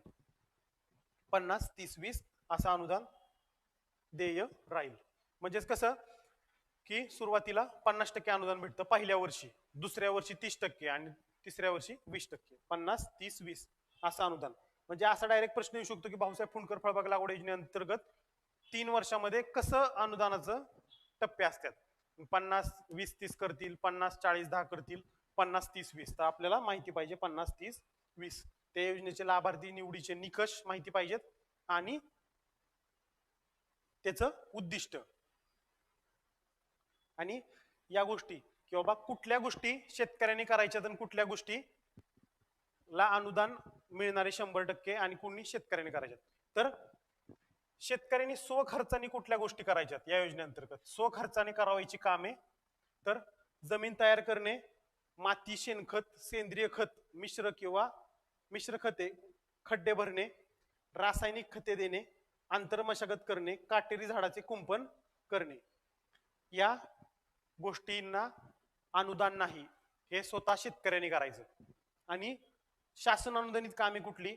खड्डे खोदणेला अनुदान देतं शासन, कलमे किंवा रोपे लागवड करणे, पीक संरक्षण, नांग्या भरणे आणि ठिबक सिंचनाद्वारे पाणी देणे. याला 100% राज्य शासन अनुदान देतं आणि याला 100% शेतकरी. कुठल्या गोष्टी शासनाला अनुदान? सरळ प्रश्न येतो की भाऊसाहेब फुंडकर फळबाग लागवड योजनेअंतर्गत शासन अनुदानित कुठली कामे आहेत? तर 4 ऑप्शन येऊ शकतात. एकच ऑप्शन फक्त शासन अनुदानितला असू शकतो. खड्डे खोदणे असू शकतं, जमीन तयार करणे, रासायनिक खते देणे, आंतरमशागत करणे, अशी 3 वेगळे ऑप्शन असू शकतात. ओके. आता ही तिसरी फळबाग विकास योजनेअंतर्गत तिसरी योजना महात्मा गांधी राष्ट्रीय ग्रामीण रोजगार हमी योजनेअंतर्गत फळबाग लागवड कार्यक्रम. राष्ट्रीय रोजगार हमी योजनेअंतर्गत फळबाग लागवड कार्यक्रम. तर ही 100% केंद्र पुरस्कृत योजना आहे. भाऊसाहेब फुंडकर कशी होती? राज्य पुरस्कृत. ही 100% केंद्र पुरस्कृत योजना. योजनेचे उद्दिष्ट बघा, सेम त्यासारखेच उद्दिष्ट असणार आहेत. फळबाग लागवड माध्यमातून व्यवसायात वाढ करणे व उत्पादन वाढवणे. फळबाग लागवड माध्यमातून व्यवसायात वाढ करणे व उत्पादनात वाढ करणे. फळबाग लागवडीच्या माध्यमातून शाश्वत रोजगार निर्मिती करणे. फळबाग लागवडीखाली क्षेत्रात वाढ करणे. समाविष्ट 34 जिल्हे. आता या योजनेत भाऊसाहेब फुंडकर आणि या योजनेत फरक काय सांगतो की ही जी मनरेगा योजना आहे ना, यामधून स्वतः शेतकरी आणि त्याच्या कुटुंबातील सदस्य जे की अंग मेहनतीची कामं करू शकतात त्यांना आपण रोजगार पुरवतो. त्यांनी त्यांच्या शेतावर जाऊन काम करायचं आणि त्यांना दिवसाचा रोज शासन देत. ही मनरेगा अंतर्गत. आणि भाऊसाहेब फुंडकर अंतर्गत थेट अनुदान दिलं जातं. एवढे खड्डे खोदले एवढं अनुदान, ठिबक सिंचनासाठी एवढं अनुदान. पण यामध्ये कसं होतं, यामध्ये शाश्वत रोजगार पण पुरवला जातो. शाश्वत रोजगार पण पुरवला जातो. हा मेजर डिफरन्स आहे. शाश्वत रोजगार पण पुरवला जातो. फळबाग लागवडीखाली क्षेत्र वाढवलं जातं. आता समाविष्ट जिल्हे किती? 34 जिल्हे समाविष्ट जिल्हे आहेत, 34. ओके. तर योजनेचे स्वरूप, तर लाभार्थी सलग त्याच्या सलग शेतावर, बांधावर किंवा पडीक जमिनीवर फळबाग लागवड घेऊ शकतो. लाभार्थी सलग शेतावर, शेताच्या बांधावर किंवा पडीक जमिनीवर विविध झाडांच्या, वृक्षांची, फुलपिकांची, मसाला पिकांची लागवड करता येते. आता लाभार्थी पात्रतेचे निकष, जसं आपण मनरेगा बघितलं त्यामध्ये लाभार्थीचे नावे, जमीन असणे आवश्यक, जॉब कार्ड धारक असावा. म्हणजे मनरेगा अंतर्गत जॉब कार्ड भेटतं, त्या जॉब कार्ड मध्ये आपल्याला लाभ दिला जातो. लाभार्थ्यांना 0.05 हेक्टर ते 2 हेक्टर एवढं क्षेत्र असावं. म्हणजे मी तुम्हाला सांगितल्याप्रमाणे 2.01 जरी झालं तरी तो लाभ घेऊ नाही शकत. 2.00 हेक्टर क्षेत्र पाहिजे. त्याच्यावरती क्षेत्र असेल तर तो लाभ घेऊ शकत नाही. मग तो लाभ भाऊसाहेब फुंडकर फळबाग लागवड योजनेमधून घेतो. हा मेजर डिफरन्स आहे.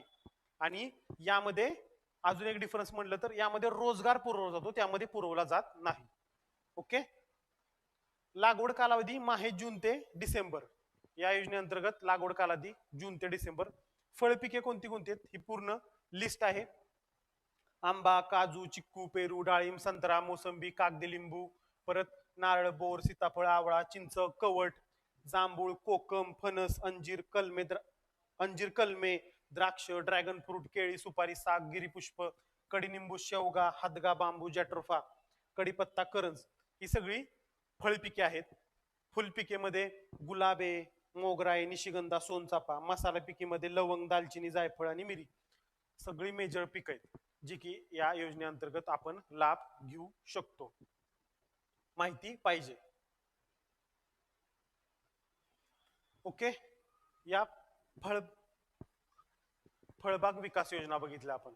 तर त्यामध्ये सगळ्यात पहिली योजना बघितली, कोणती योजना बघितली? एकात्मिक फलोत्पादन विकास अभियान.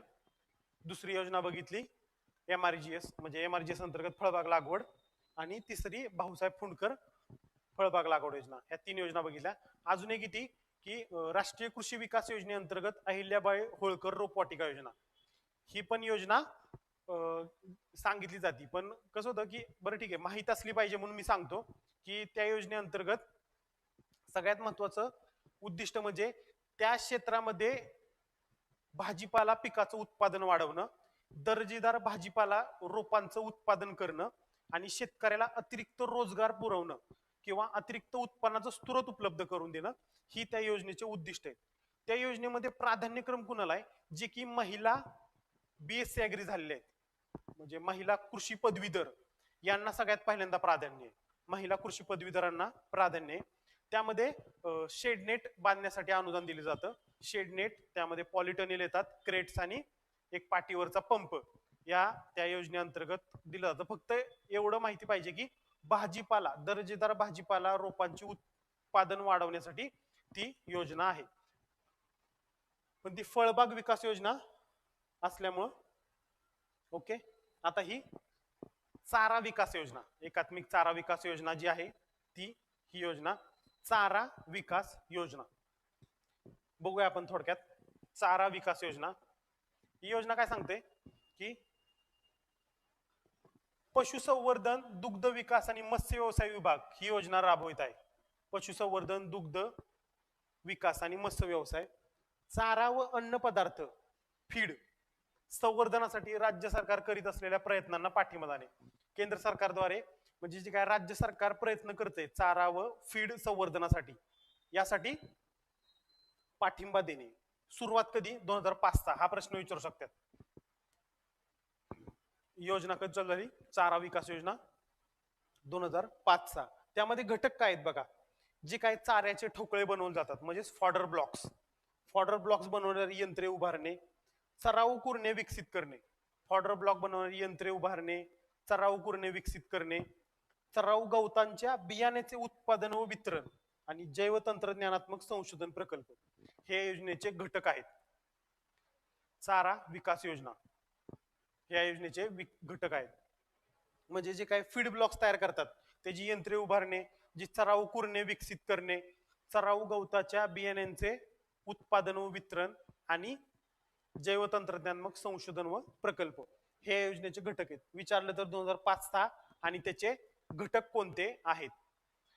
आता हे 2010 पासून आहे ना केंद्र पुरस्कृत चारा विकास योजनेमध्ये थोडेफार बदल केले गेले आणि त्या योगे ना उपलब्ध असलेल्या चाराचं जास्त कार्यक्षमतेने वापर कसा करता येईल हे बघण्यात आलं. 2010 मध्ये यामध्ये बदल करण्यात आले.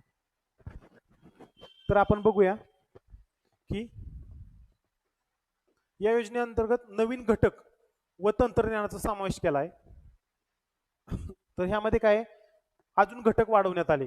ह्या चारा विकास योजनेअंतर्गत चारा चाचणी करणाऱ्या प्रयोगशाळांचे जाळे बळकट करणे, तुस कापणी यंत्राचा वापर करणे वाढवणे, मुरलेला चारा बनवणारी यंत्रणेची स्थापना म्हणजेच मुरघास, अजोला प्रकारच्या जोपासना व उत्पादन यंत्रणेचे प्रात्यक्षिक, जी काय बायपास प्रथिने बनवणाऱ्या यंत्रणेची स्थापना, एरिया स्पेसिफिक मिनरल मिक्सचर किंवा चाऱ्याच्या गोळ्या किंवा चारा उत्पादक यंत्रणेची स्थापना हे या योजनेचे घटक आहेत.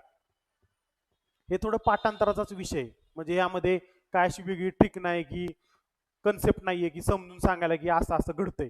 हे घटक आहेत आणि हेच डाटा आहे, हेच फॅक्ट्स आहेत की हे तुम्हाला माहिती पाहिजे. ओके. 2005-06 आणि 2010 मध्ये योजनेमध्ये बदल करण्यात आले आणि घटक वाढ करण्यात आली, योजनेमध्ये घटक वाढ करण्यात आली. ही झाली चारा विकास योजना. आता कृषी विज्ञान केंद्र केव्हीके, कृषी विज्ञान केंद्र आणि केव्हीके. सगळ्यात आवडता प्रश्न, सुरुवात कधी झाली आणि कुठं झाली? हे दोन प्रश्न तर तुम्ही कुठेही जावा हे फिक्स आहेत. कृषी विज्ञान केंद्राची सुरुवात 1974 आणि पहिलं केव्हीके कुठं स्थापन झालं? पॉंडिचेरी येथे, तमिळनाडू ऍग्रिकल्चर युनिव्हर्सिटी अंतर्गत. हे यावर प्रश्न विचारतात, सारखा प्रश्न असतो. सुरुवात आणि पहिलं केव्हीके कुठं स्थापन झालं? 1974 ला सुरुवात आणि पहिलं केव्हीके कुठं स्थापन झालं? आता सगळ्यात महत्वाचं, केव्हीके काय काम करतं? कृषी विज्ञान केंद्र आहे ना, हे जे काही टेक्नॉलॉजी बनवणार आहेत आणि फार्मर ह्यामध्ये जो काही गॅप आहे ना, तो गॅप भरून काढायचा प्रयत्न करतं. येते लक्षात? कृषी विज्ञान केंद्र काय काम करतं की जे टेक्नॉलॉजी आहे आणि जे फार्मर आहेत या दोघांमधला जो मोठा गॅप आहे ना, तो गॅप भरून काढायचा प्रयत्न हे केव्हीके करतात सगळ्यात मेजर. मग ते कसं करतात की तंत्रज्ञान, प्रात्यक्षिके, मेळावे, प्रकाशने, शिवार फेरी, प्रशिक्षणाद्वारे राज्याच्या विस्तार यंत्रणेमार्फत शेतकऱ्यांपर्यंत पोहोचवले जाते. म्हणजे विद्यापीठाने विकसित केलेलं, कुठल्या संशोधन संस्थेने विकसित केलेलं कुठलंही नवीन तंत्रज्ञान असो तर ते शेतकऱ्यांपर्यंत पोहोचवलं जातं. कशामार्फत? प्रदर्शन भरवतात, प्रात्यक्षिक घेतात, मेळावे, प्रकाशने, शिवार फेरी, प्रशिक्षणाद्वारे पोहोचवतात. हे कृषी विद्यापीठामार्फत अंतर्गत केंद्रामार्फत व खाजगी व्यवस्थापनाखाली प्रत्येक जिल्ह्यात अस्तित्वात असलेल्या केंद्रामार्फत हे कार्य केले जाते. तसेच कृषी प्रशिक्षणाचे कार्यक्रम देखील आयोजित केले जातात. कृषी प्रशिक्षण पण दिलं जातं. जी काय राज्यातील कृषी विस्तार यंत्रणा आहे, कृषी विस्तार यंत्रणा म्हणजे कृषी विभाग, कृषी विभागाद्वारे जे विस्ताराचं काम केलं जातं त्या यंत्रणेला ट्रेनिंग द्यायचं काम पण केव्हीके मार्फत केलं जातं.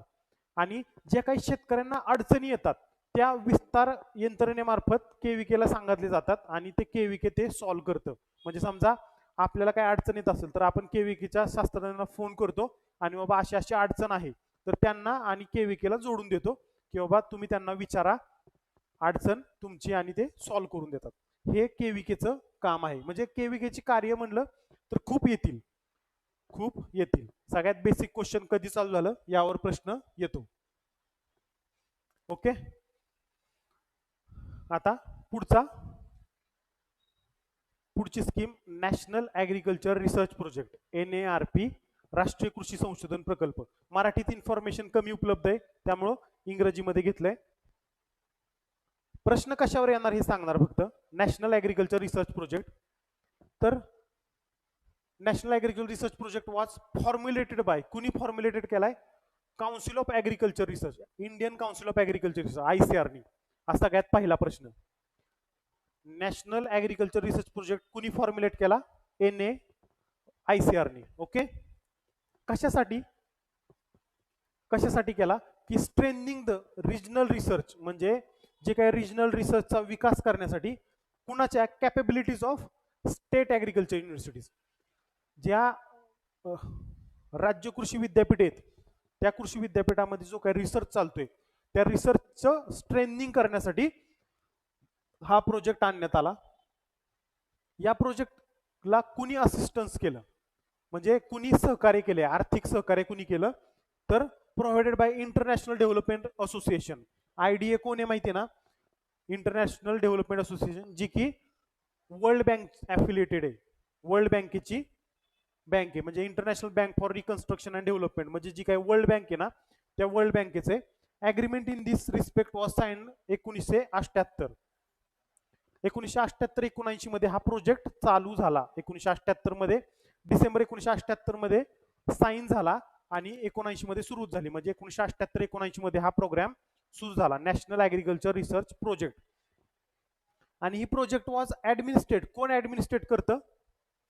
Project was administered by ICAR through project funding committee.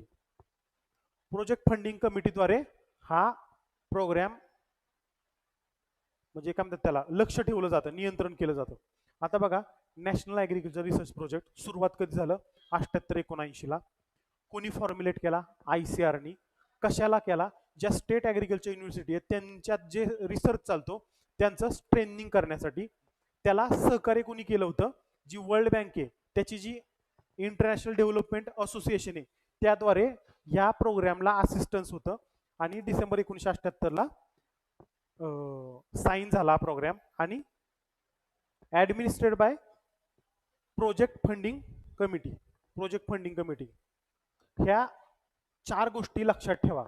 कुणी फॉर्म्युलेट केला, त्याचा मुख्य उद्देश काय होता, कुणी सहकार्य केलं होतं, असिस्टन्स कुणी केलं होतं आणि कोण ॲडमिनिस्टर करतं.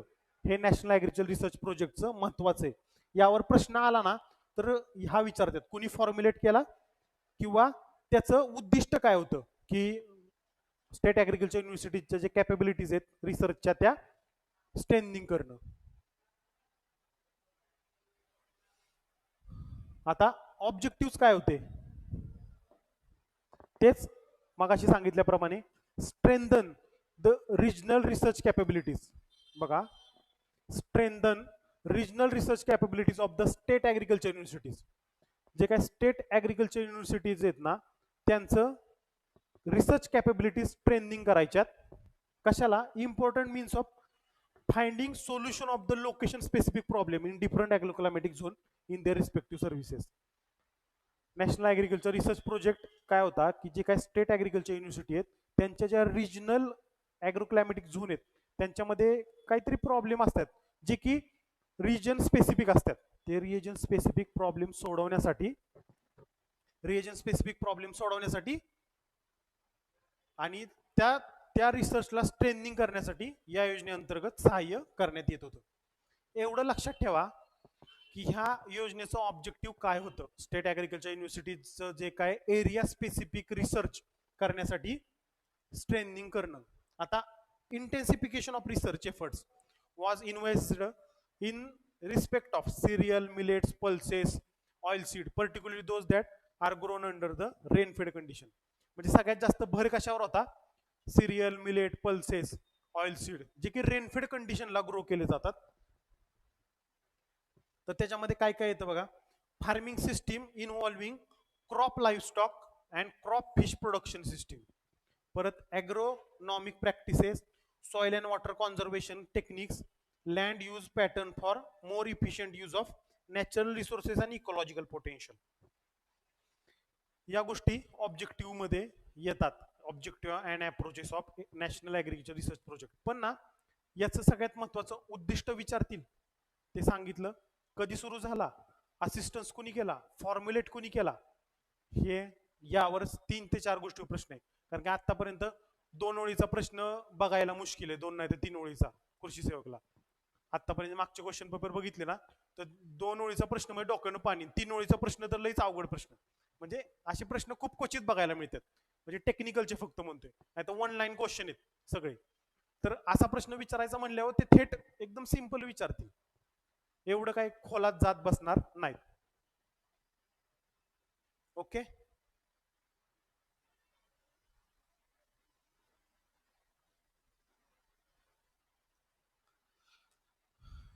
आता नॅशनल डेमॉन्स्ट्रेशन स्कीम, राष्ट्रीय प्रात्यक्षिक योजना, नॅशनल डेमॉन्स्ट्रेशन स्कीम. तर हे थोडं परत एकदा सांगतो की इंग्रजीमध्ये का घ्यायची, कारण की डाटा अवेलेबिलिटी मराठीतून इन्फॉर्मेशन खूप कमी उपलब्ध आहे, तर इंग्रजीमधूनच वाचलं तर बरं राहील. नॅशनल डेमॉन्स्ट्रेशन म्हणजे राष्ट्रीय प्रात्यक्षिक योजना. म्हणजे सिंपल भाषेत सांगतो की जे काही नवीन टेक्नॉलॉजी आल्यात त्या नवीन टेक्नॉलॉजी शेतकऱ्यांना डेमॉन्स्ट्रेट करून सांगणे म्हणजेच प्रात्यक्षिक करून दाखवणे या योजनेअंतर्गत केलं जात होतं. सिंपल भाषेत नॅशनल राष्ट्रीय प्रात्यक्षिक योजना म्हणजे की प्रात्यक्षिक करून दाखवलं जात होतं. ओके. पुढे बघा, national demonstration program based on the concept of increasing productivity per unit area, increasing productivity per unit area and time by using proven agriculture technology. बघा मी सांगितलं तुम्हाला की जे काही प्रूव्हन ऍग्रिकल्चर टेक्नॉलॉजी म्हणजे प्रूव्ह झाल्यात की हा नाही बाबा ह्याच्यामुळे शेतकऱ्याचं उत्पन्न वाढतंय, तर प्रूव्हन ऍग्रिकल्चर टेक्नॉलॉजीद्वारे वाढ करणे. ICR's national demonstration programme on major food crop was launched in 1964. 1964 programme कधी लॉन्च झाला? 1964. Okay. Basic purpose of programme काय होता? Basic purpose show genetic production potentiality of a new technology of a major crop per unit of land and per unit of time. बघा, genetic production potentiality of new technology. थोडस अवघड भाषेत सांगितलंय, simple सांगतो की जी अशी काही टेक्नॉलॉजी ज्यातून नवीन म्हणजे काय म्हणतात त्याला, नवीन टेक्नॉलॉजी आहे जी की जेनेटिक प्रोडक्शन पोटेन्शियलिटी खूप जास्त आहे, त्याची पोटेन्शियलिटी खूप जास्त आहे, त्या शेतकऱ्यांना दाखवणे आणि ती कुठल्या ह्याच्यात मेजर क्रॉप मध्ये, मेजर क्रॉप मधली per unit of land and per unit of time, per unit of land आणि पर युनिट ऑफ टाइम. परत काय, इनकरेज फार्मर कशासाठी? To adopt and popularise technologies for the accelerating the production and improve cultivation practices. Simple आहे, एकाच line मध्ये समजतंय की जे काही नवीन टेक्नॉलॉजी बाजारात येत आहेत ते मेजर फूड क्रॉप मध्ये त्या टेक्नॉलॉजी शेतकऱ्यांना दाखवणे आणि त्यातून शेतकऱ्याचं उत्पादन व उत्पादकता कशी वाढेल यावर लक्ष देणे हे नॅशनल डेमॉन्स्ट्रेशन स्कीमचं उद्दिष्ट आहे.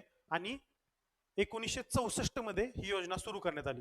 कधी सुरू करण्यात आली? 1964 मध्ये. आणि त्याचं उद्दिष्ट काय? आता उद्दिष्ट अजून एकदा बघूया. टू डेमॉन्स्ट्रेट, काय प्रात्यक्षिक घ्यायचंय? Farmer the production of potentially of the unit area of the time of land, time bye land using high yielding variety of the crop and adopting multiple cropping program with full package of practices such as balanced use of fertilizer, effective water management technologies. समजतंय की demonstration घ्यायचंय. मग आता हे प्रत्येक ह्याच्यानुसार वेगवेगळं राहील demonstration, की कशाचं काय कशाचं काय. तर हे जे पहिलं डेमॉन्स्ट्रेशन घेणार आहे, तर farmer the production potentiality of the unit area of the land, म्हणजे कमीत कमी क्षेत्रात जास्तीत जास्त उत्पादन कसं घेता येईल नवीन नवीन टेक्नॉलॉजी आणि मल्टिपल क्रॉपिंग करून, प्लस इंटिग्रेटेड फार्मिंग म्हणजे कसं practices, balanced use of fertiliser आणि इफेक्टिव्ह वॉटर मॅनेजमेंट प्रॅक्टिसेस, या सगळ्यांचं कॉम्बिनेशन करून कसं करता येईल. परत काय, दुसरं उद्दिष्ट काय सांगतं? टू डेमॉन्स्ट्रेट काय? यूज ऑफ इम्प्लिमेंट फॉर, आता मग अशी काय म्हणलं की क्रॉप प्रोडक्शन टेक्नॉलॉजी जी आहेत, बॅलन्स्ड फर्टिलायझर किंवा वॉटर मॅनेजमेंट प्रॅक्टिसेस चांगल्या वापरून कसं उत्पादन वाढवायचं. इथे काय म्हणते की डेमॉन्स्ट्रेट कशाचं? Use of implement for different operation. आता इथे इम्प्लिमेंट वापरा म्हणते, use of implement for different operations and use of soil testing laboratories for use of balance fertiliser doses. परत काय? टू फुल्ली एक्सप्लॉइट, काय करायचंय? वापर करायचा कशाचा? Demonstration for the purpose of training farmers in improve cultivation practices. म्हणजे total demonstration घ्यायचंय.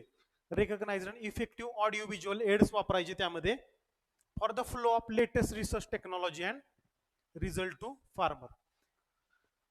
Totally चांगल्या प्रकारचे ऑडिओ व्हिज्युअल एड्स वापरून शेतकऱ्यांमध्ये त्या टेक्नॉलॉजी बाबत अवेअरनेस वाढवायचा. To provide research worker a first hand knowledge of the problem faced by the farmer in growing high yielding varieties and the identify constraint limiting the crop production. म्हणजे जे काही research worker आहेत त्या research वर्करना problem आहेत फार्मरचे, जे काही farmer problem face करतोय ते रिसर्च वर्करला सांगणे आणि त्याच्यावर सोल्युशन काढायला मदत करणे. आणि मिनिमाइज द टाइम लॅग. कशातला टाइम लॅग? रिसर्च जनरेटेड आणि ऍप्लिकेशन, ह्यातला जो टाइम लॅग आहे ना तो कमी करण्यासाठी प्रयत्न करणे ही नॅशनल डेमॉन्स्ट्रेशन स्कीमचं उद्दिष्ट आहे. नॅशनल डेमॉन्स्ट्रेशन स्कीमचं उद्दिष्ट आहे. तर आता आपण थोडक्यात 8 योजना घेतल्या. टोटल 16 योजना आहेत. तर त्यातील 8 योजना घेतलेल्या आहेत, निम्म्या योजना, आणि निम्म्या योजना पुढच्या पार्टमध्ये घेणार आहोत. तर निम्म्या योजना समजल्या आहेत असं मी समजतो, पण थोडक्यात घेऊ आपण. तर पहिली योजना घेतली कोरडवाहू क्षेत्र विकास कार्यक्रम. आपण फक्त सुरुवात कधी झाली ना उद्दिष्ट थोडक्यात घेणार आहे. तर कोरडवाहू क्षेत्र विकास कार्यक्रम ही योजना सुरू झाली 2011-12 मध्ये. कोणी चालू केली होती? आर्किवाय अंतर्गत. त्यानंतर 2014-15 मध्ये national mission on sustainable agriculture या योजनेअंतर्गत ही योजना चालू झाली. या योजनेचं उद्दिष्ट काय होतं की शेतकऱ्यांनी इंटिग्रेटेड फार्मिंग सिस्टीम एकात्मिक पीक पद्धतीचा वापर करावा, या योजनेचं मुख्य उद्दिष्ट होतं. त्यानंतर दुसरी योजना बघितली DPAP, drought prone area program, अवर्षण प्रवण क्षेत्र कार्यक्रम. ही योजना सुरू झाली 1973-74 ला. या योजनेचं उद्दिष्ट काय होतं की पाणी जे काय आपली नैसर्गिक संसाधनं आहेत त्यातील जो असमतोल झालाय तो समतोल परत पुनर्स्थापित करणे हा योजनेचं उद्दिष्ट होतं. पण ही योजना 2008-9 ला अजून 2 योजना सहित एकात्मिक पाणलोट क्षेत्र विकास कार्यक्रमांतर्गत मर्ज करण्यात आली. त्यामध्ये ती योजना मर्ज झाली. त्यानंतर आपण बघितलं एकात्मिक ग्रामीण विकास कार्यक्रम. ही योजना 2078-79 ला 2300 ब्लॉक मध्ये सुरू करण्यात आली आणि 2 ऑक्टोबर 1980 ला ही संपूर्ण देशामध्ये सुरू करण्यात आली. या योजनेचं प्रमुख उद्दिष्ट काय होतं की शेतकऱ्यांना स्वयंरोजगाराच्या संधी उपलब्ध करून देणे. कशामार्फत? बँकांमार्फत जे काय आर्थिक गोष्ट पुरवून आणि त्यांना दारिद्र्य रेषेच्या बाहेर ओढून आणणे ही योजनेचं प्रमुख उद्दिष्ट होतं. त्यानंतर पुढची योजना जवाहर रोजगार योजना. जवाहर रोजगार योजना 1989 ला सुरुवात झाली. त्या योजनेमध्ये 2 योजना टाकल्या होत्या, नॅशनल रुरल एम्प्लॉयमेंट प्रोग्राम आणि rural landless employment guarantee programme. ह्या 2 योजनांचं एकत्रीकरण करून ही योजना सुरू करण्यात आली होती. त्यानंतर त्या योजनेची पुढची योजना स्वर्ण जयंती जवाहर ग्राम समृद्धी योजना 1999 ला आलेली. त्या जवाहर रोजगार योजनेचं पुनर्रचना करण्यात आली होती. त्यानंतर 2001 ला स्वर्ण जयंती ग्रामीण स्वरोजगार योजना सुरू करण्यात आली आणि ती योजना मनरेगामध्ये टाकून 2005 ला मनरेगा सुरू करण्यात आली, जी की आता सुरू आहे. त्यानंतर फळबाग विकास योजना बघितली आपण. फळबाग विकास योजनेमध्ये एकात्मिक फळबाग विकास अभियान चालू झालं 2014-15 मध्ये. त्याचं उद्दिष्ट काय होतं की फळबाग लागवड वाढवणे, परत जुन्या फळबागाचं पुनरुज्जीवन करणे आणि नियंत्रित शेती हे सगळे उद्दिष्ट होते. त्यानंतर भाऊसाहेब फुंडकर फळबाग लागवड योजना ती 100% केंद्र पुरस्कृत राज्य योजना होती आणि त्यामध्ये जे शेतकरी मनरेगा अंतर्गत लाभ घेऊ शकत नाहीत ते शेतकरी या योजनेअंतर्गत लाभ घेऊ शकत होते. परत मनरेगा अंतर्गत म्हणजेच महात्मा गांधी राष्ट्रीय ग्रामीण रोजगार हमी योजनेअंतर्गत फळबाग लागवड कार्यक्रम, या योजनेअंतर्गत फळबाग लागवड घेऊ शकतो. पण यामध्ये अजून एक उद्दिष्ट आहे की रोजगाराच्या संधी उपलब्ध करून दिल्या जातात, रोजगाराचे स्रोत उपलब्ध करून दिले जातात. त्यानंतर राष्ट्रीय कृषी विकास योजनेअंतर्गत पुण्यश्लोक अहिल्याबाई होळकर रोपवाटिका योजना, ही योजना आपण तोंडी बघितली. त्यानंतर आपण बघितलं कृषी विज्ञान केंद्र 1974 ला स्थापना पहिलं कृषी विज्ञान केंद्राची पॉंडिचेरी TNU अंतर्गत.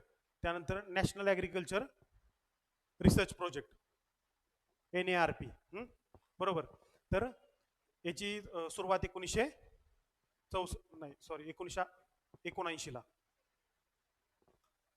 डिसेंबर 78 ला साईन झाला. तो ICR द्वारे ICRने फॉर्म्युलेट केला होता आणि याचं उद्दिष्ट काय होतं की जे काही स्टेट ऍग्रिकल्चर युनिव्हर्सिटी आहेत त्यांचं जे काही रिसर्च चालतो एरिया स्पेसिफिक, त्या एरिया स्पेसिफिक रिसर्चला स्ट्रेंथनिंग करणं हे त्या योजनेचं उद्दिष्ट होतं. आणि IDA इंटरनॅशनल डेव्हलपमेंट असोसिएशन द्वारे असिस्टन्स प्रोव्हाइड केलं होतं. नॅशनल डेमॉन्स्ट्रेशन स्कीम, ही जी नॅशनल डेमॉन्स्ट्रेशन स्कीम होती ती 1964 ला सुरू करण्यात आली होती आणि त्याद्वारे प्रात्यक्षिक प्रोव्हाइड केले जातात. म्हणजे नवीन टेक्नॉलॉजी जी काय आहे ते शेतकऱ्यांपर्यंत पोहोचवली जाते. अशी ही आपण 8 योजना बघितल्या. ओके. आता प्रिव्हियस इयर क्वेश्चन. तर हे माग क्वेश्चन येऊन गेलेत. एकात्मिक ग्रामीण विकास कार्यक्रम सुरुवात कोणत्या वर्षी झाली?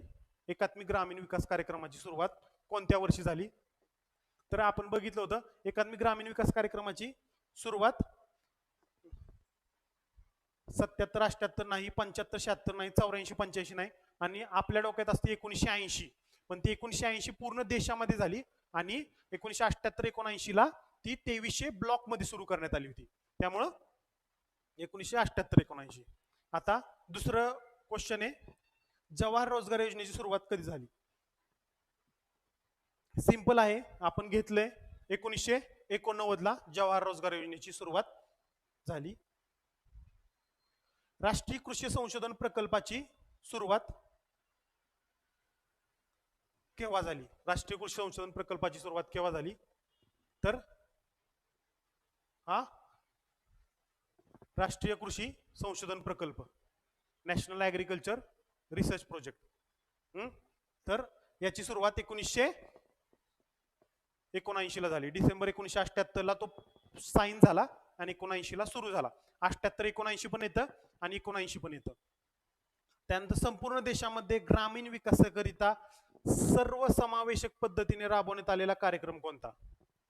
संपूर्ण देशामध्ये ग्रामीण विकासाकरिता सर्वसमावेशक पद्धतीने राबवण्यात आलेला कार्यक्रम कोणता? याचं उत्तर काय येईल? जवाहर रोजगार योजना रोजगार निर्मिती करत होता.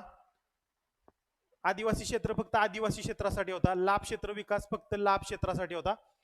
एकात्मिक ग्रामीण विकास कार्यक्रम. राष्ट्रीय कृषी संशोधन प्रकल्प कोणी तयार केला? राष्ट्रीय कृषी संशोधन प्रकल्प, मी म्हणलं होतं की यावर प्रश्न येतो. राष्ट्रीय कृषी संशोधन प्रकल्प कोणी तयार केला? हे महाराष्ट्र कृषी शिक्षण संशोधन परिषद म्हणजे MCAR. MCAR. त्यानंतर भारतीय कृषी अनुसंधान संस्था असं काय आहे का? अन्न व कृषी संघटना, फूड अँड ऍग्रिकल्चर ऑर्गनायझेशन, ते पण नाही, FAO. आणि तिसरं राहते भारतीय कृषी अनुसंधान परिषद, Indian council of agriculture research, ICR. तर याचं उत्तर आहे ICR. ओके. आता जिल्हा पातळीवर जिल्हा ग्रामीण विकास यंत्रणेची स्थापना बघा, जिल्हा पातळीवर जिल्हा ग्रामीण विकास यंत्रणेची स्थापना कोणत्या कार्यक्रमाअंतर्गत करण्यात आली? जिल्हा ग्रामीण विकास यंत्रणेची स्थापना कोणत्या कार्यक्रमाअंतर्गत करण्यात आली? तर राष्ट्रीय ग्रामीण रोजगार कार्यक्रम, कोरडवाहू क्षेत्र विकास कार्यक्रम, एकात्मिक ग्रामीण विकास कार्यक्रम किंवा राष्ट्रीय पाणलोट क्षेत्र विकास कार्यक्रम. आता सिंपल प्रश्न आहे, ग्रामीण विकास यंत्रणा आहे, जिल्हा ग्रामीण विकास यंत्रणा, तर पाणलोट क्षेत्र विकास कार्यक्रम कट होणार, कोरडवाहू क्षेत्र पण कट होणार कोरडवाहू क्षेत्राचं, राष्ट्रीय ग्रामीण रोजगार कार्यक्रम पण कट होणार, फक्त रोजगाराशी संबंधित आहे. एकात्मिक ग्रामीण विकास कार्यक्रम, एकात्मिक ग्रामीण विकास कार्यक्रम. ओके. ओके, तर हे क्वेश्चन घेतले आपले की बाबा कसे क्वेश्चन येत आहेत योजनेवर. हा पार्ट फर्स्ट होता. आता आपण पार्ट सेकंड घेणार आहोत. नंतरच्या व्हिडिओमध्ये पार्ट सेकंड येईल. तर आतापर्यंत योजना घेतलेल्या आहेत, या महत्वाच्या आहेत, यावर प्रश्न फिक्स असणार आहे आणि क्वेश्चन पण घेतलेत. तर अजून आपण नुसत्या क्वेश्चनसाठी पण एक व्हिडिओ बनवणार आहोत. तर अजून त्यामध्ये क्वेश्चन्स येतील आणि त्याचा ॲनालिसिस पण येईल. तर ठीक आहे, धन्यवाद. आपण थांबू आता इथं.